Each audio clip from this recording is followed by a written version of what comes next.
તો હવે સમાચારોમાં આગળ વાત કરીએ આપણે પંચમહાલની. તો પંચમહાલ જિલ્લાના હાલોલ એસટી ડેપોમાં બસ પાર્કિંગના મુદ્દે બે કર્મચારીઓ વચ્ચે થયેલો સામાન્ય વિવાદ અચાનક ઉગ્ર બની ગયો હતો. શરૂઆતમાં બોલાચાલી બાદ વાત હાથાપાઈ સુધી પહોંચી ગઈ હતી અને એક કર્મચારીએ લાકડીથી બીજા કર્મચારી ઉપર હુમલો કર્યો હતો. ડેપો પરિસરમાં બનેલી આ ઘટનાથી હાજર કર્મચારીઓ તેમજ મુસાફરોમાં દોડધામ મચી ગઈ હતી.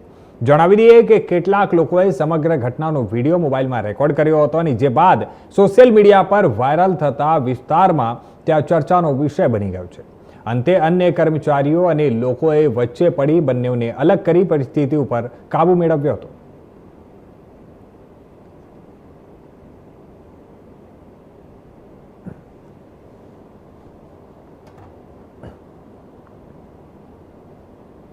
તો હવે વાત કરીએ આપણે જૂનાગઢની. તો જૂનાગઢથી આ સમયના સૌથી મોટા સમાચાર સામે આવી રહ્યા છે, જ્યાં જણાવી દઈએ કે જૂનાગઢના ધારાસભ્ય સંજય કોરડિયાએ પોતાની જ સરકાર અને તંત્રના કામો સવારે લાખ કરી છે.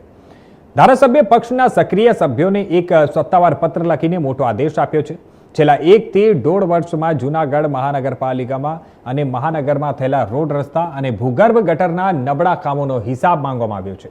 જે કામો ટૂંકા સમયમાં તૂટી ગયા હોય અથવા જેમાં ગેરરીતિ થઈ હોય તેના પુરાવા, ફોટોગ્રાફ્સ અને વોર્ડ નંબર સાથેની વિગતો આગામી 7 દિવસમાં ધારાસભ્ય કાર્યાલયે મોકલવા માટે જણાવવામાં આવ્યું છે. પોતાની જ પાર્ટીના સભ્યો પાસેથી આવી વિગતો માંગતા સમગ્ર પંથકમાં ભારે ખળબળાટ મચી ગયો છે અને ભ્રષ્ટ બાબુઓ તેમજ કોન્ટ્રાક્ટરોમાં ફફડાટ વ્યાપી ગયો છે.